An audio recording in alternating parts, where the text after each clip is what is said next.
The former presidential candidate of the African Democratic Congress, Kachikwu, has called on President Bola Ahmed Tinubu to order a comprehensive investigation of the activities of Central Bank of Nigeria, the Nigerian National Petroleum Company Limited, and the Nigerian Customs Service. Kachikwu made this charge in his Democracy Day broadcast on Monday. The Central Bank, the NNPC, and the Nigerian Customs.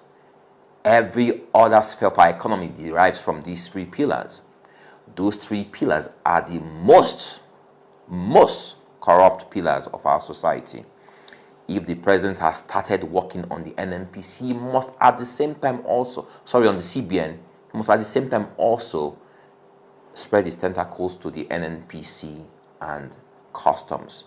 If you look at the incidental rate of inflation we've had in the last 4 years, a lot of it is attributed to our misplaced priorities and misplaced policies from the CBN, or the actions of the Nigerian Customs Service, who don't understand that in a depressed economy, in a COVID-induced era, that customs must be seen as a tool to strengthen the economy. But what do? They increase all tariffs at a time when nations all over the world were reducing their tariffs to spur growth. At the same time, our customs, the corruption that we expected that will reduce under the previous administration, didn't reduce. It went higher, and Nigerians are paying a huge price.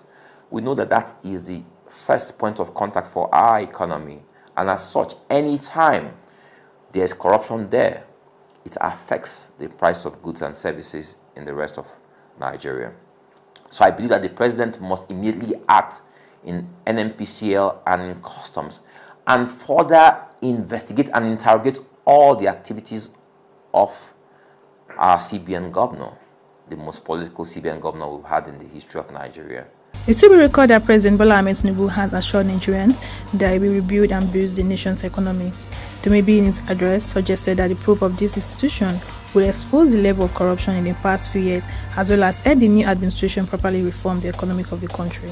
In regards to the removal of subsidies, the former ADC presidential candidate advocated Tinubu's failure to put in place adequate palliative measures to overcome difficulty arising from the hike in pump price of petrol nationwide.